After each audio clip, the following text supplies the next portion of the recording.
Welcome back to the deep dive. We're continuing our journey through the Manual of Patent Examining Procedure, the MPEP. Yeah, building that section-by-section resource for understanding patent procedures, both U.S. and international. Exactly. And we're still in Chapter 1800, which, as you know, covers the Patent Cooperation Treaty, the PCT system. Right, the international applications. Today, we're really zeroing in on one specific part. It might seem small, but it's pretty important.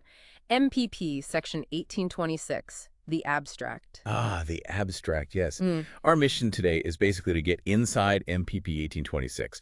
Understand what this abstract is for PCT applications, its purpose, the requirements. Which are surprisingly detailed. They are, and why getting it right actually matters quite a bit in the whole international patent game. Absolutely. Think of this deep dive as like your focused guide to understanding just this one piece straight from the MPP itself. And before we dive too deep, a quick heads up. Yeah. This whole audio series, going section by section, it was organized by our creative director, Mike Shepard. Oh, right. Big thank you to Mike for putting this whole thing together. It's a huge undertaking. Definitely. And the usual but very important reminder. The disclaimer. Go ahead. Right. This summary, it was generated using AI tools, ChatGPT, Notebook LM, things like that. So it's really for general educational informational purposes. It's not legal advice. Absolutely not. Yeah. Not a substitute for proper instruction either. The MPP is complex. Summaries can have errors or miss things. So always, always go back to the official MPEP. Or talk to a qualified instructor or a registered patent practitioner. Get that authoritative guidance. Exactly. Okay, let's unpack this then. The abstract.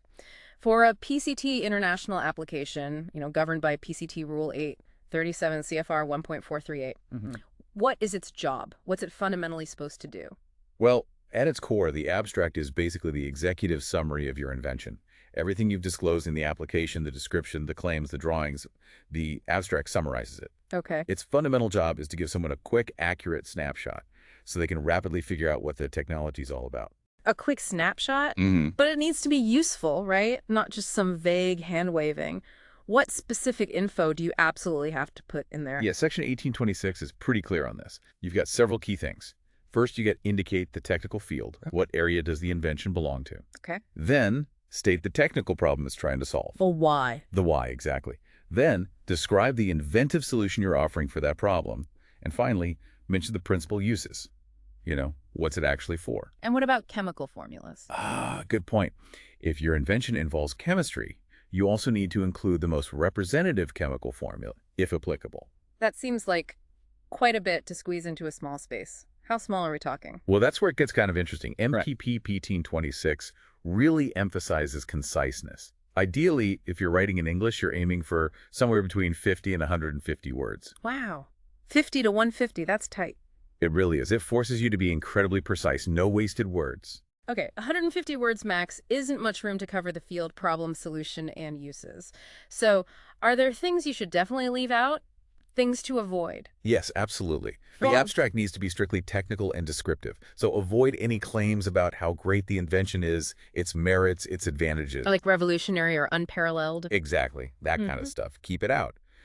Also, steer clear of purely speculative use. Uses things it might do way down the line. Got it. And the language itself matters. Avoid legalese. Avoid promotional phrasing. MPPP 1826, reflecting PCT Rule 8.3, actually discourages vague intros like the invention relates to, or using terms like said means, if you can use more specific technical terms. The goal is clarity and substance, no marketing. Makes sense. Purely technical snapshot. But if you're describing technical stuff, you often have drawings showing components. How does the abstract link back to those visuals? Yeah, that's a really specific and important requirement in Section 1826. If your abstract mentions a technical feature, say, a specific part, and that feature is shown in the drawings, you must include the reference number, the sign from the drawing, right after the feature's name in the abstract. Yeah. Put it in parentheses. Okay, so give me an example. Sure. Let's say your invention has a special gear, and in Figure 1, it's labeled with the number 10. Your abstract, when it mentions that gear, should say something like, the gear 10. Ah, I see. So it directly connects the text to the picture. Precisely. It links the description in the abstract to the specific part in the illustration. Okay, so you mentioned figures. Does the applicant, the person filing, get to pick which drawing figure shows up next to the abstract when it's published? Well, you usually suggest one when you file. You might identify what you think is the most representative figure, Right. but the final say actually rests with the International Searching Authority, the ISA. Ah, okay. According to PCT Rule 48, which MPP 1800 talks about, the ISA can choose a different figure if they think it does a better job characterizing the invention for the front page publication. Interesting. So they can overrule your choice. They can. And importantly, if they look at all the figures and decide that, none of them are really suitable or representative enough for the abstract, they can publish the abstract without any figure at all. Okay. So we know what it is, what goes in it, what stays out. But let's step back. Why all this fuss? Why does this, 50 to 150 word summary matter so much in the grand scheme of the international patent system? Right. This gets to the core function, which Right. Section 1826 really emphasizes. Its main job is to be a critical scanning tool. A scanning tool. Yeah, think about it. You've got patent examiners everywhere, researchers, maybe competitors, just people looking through millions of published international applications. The abstract is often the very first thing they'll read. Uh-huh. It needs to be clear and informative enough in just a few seconds for them to decide, is the rest of this application relevant to me? Should I read further? It's the gatekeeper, basically, the first filter. Exactly. It's the initial filter, and how well it's written directly impacts the application's visibility. How easily can it be found? How well is it classified? Ah, classification. Okay. It links back to other MPP sections, right? Like 0900. Precisely. A good abstract helps make sure your application gets put in the right technical categories so the right people can find it when they search. And it gets published publicly. Yes, the abstract is published right on the front page of the international publication, usually around 18 months after the priority date. That makes it part of the global database. Which people search for prior art or just to see what tech is out there? Right. Think MPP 0100, MPP 1100 on public access. So if your abstract is poorly written, vague, or misleading, your invention might just get missed. Missed by examiners, potential licensees, collaborators, the very people you want to find it. That really drives home its importance. It's not just a formality, it's key for visibility. Okay, now, what about inventions involving, say, biotech? Things with biological sequences, DNA, proteins. How do you summarize that in 150 words? That's a really good question. You obviously can't just list long sequences in the abstract. It wouldn't fit, and it's not the right format. So MPP 1800 points to the PCT rules, like Rule 5.2 and 13.8, and also the administrative instructions, Section 208, Paragraph 8. These rules spell out how the sequence listings themselves need to be formatted and included in the application documents. Okay, so the detailed sequences are elsewhere. How does the abstract handle it then? When you write the abstract, you summarize the core inventive idea. If that idea involves specific sequences from your official sequence listing, you need to reference them properly. Properly, how within that tight word count? The key is using the standard identifier, SEQID-NO. Paragraph 8 of the administrative instructions says that throughout the application description, claims, drawings, if you refer to a sequence from the listing, you use that identifier. Ah, okay. So a good abstract for, say, an invention about a specific antibody might mention something like an isolated antibody comprising a heavy chain variable region of SEQID-NO5 and a light chain variable region of SEQID-NO8. Got it. So it's concise, points the reader to the right place in the full application for the details, but still conveys the essence involving sequences. Exactly. It tells the reader specific sequences are involved and uses the standard way to identify them. Very helpful. Okay, shifting gears slightly. What happens if someone, just forgets the abstract, or they submit something that's clearly wrong, way too long, reads like an ad? Does the whole application just get tossed? Not usually tossed immediately, no. Yeah. But it definitely causes problems. The receiving office, where you first file the PCT application, or the International Searching Authority, the ISA, they'll spot it. And then? They'll likely send you an invitation, basically a notice asking you to fix it, correct the abstract, or provide one if it's missing. Okay, so you get a chance to fix it. What if the applicant doesn't reply, or they try to fix it, but it's still not compliant? Well, in that case, to make sure the application can still be processed and published, the authority handling it, whether it's the receiving office or the ISA, actually has the power to draft an abstract themselves. They'll write one for you, based on their reading of the application? Yes, based on their understanding of the description, claims, and drawings. Wow. Okay, if the authority writes the abstract, does the applicant just have to live with it? Or do they get any say? They do get a say. The applicant gets an opportunity to comment on the abstract the authority created, or suggest changes to it. When does that happen? Typically, you get 1 month to do this, starting from the date the International Search Report is mailed. Yeah. And it's interesting, MP8 1800 mentions PCT Rule 91. That rule allows for correcting certain obvious mistakes in application documents. Right.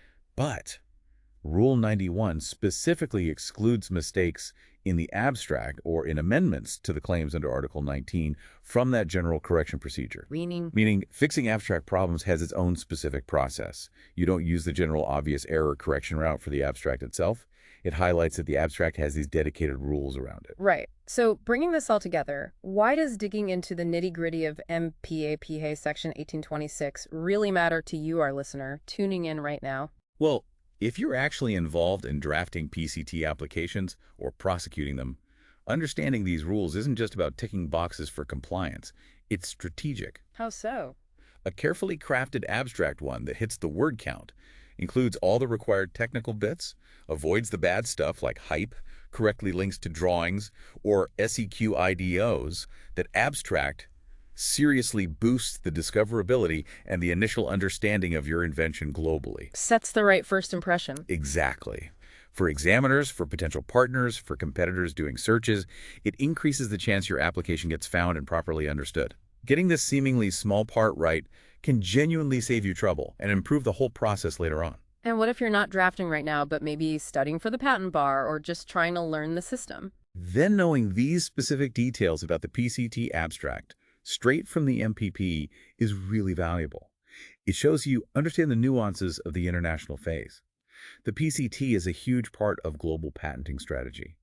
Grasping these kinds of specific requirements, even for something as short as the abstract, is key to navigating it confidently. Okay, so we've really covered the ground on MPP Section 1826 in this deep dive.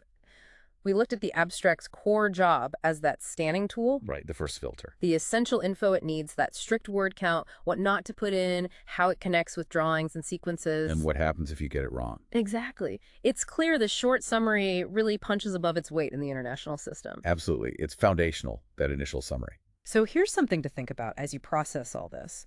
Given that the abstract is the main gateway, the first impression for this diverse global audience of experts and researchers, how might spending that extra time, that strategic thought, on drafting your PCT abstract go beyond just meeting the rules?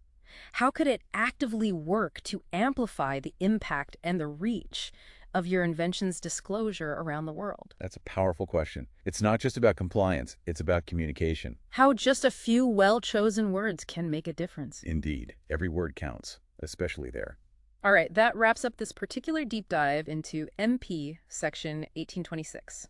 We'll keep working our way through the MPP section by section in future deep dives. And please, just one last time, remember, this is all for general educational and informational purposes. It's definitely not legal advice. Always check the official sources. Consult the official MPEP, talk to a qualified instructor, or get advice from a registered patent practitioner for your specific situation. Thanks for joining us. We'll see you next time for another deep dive.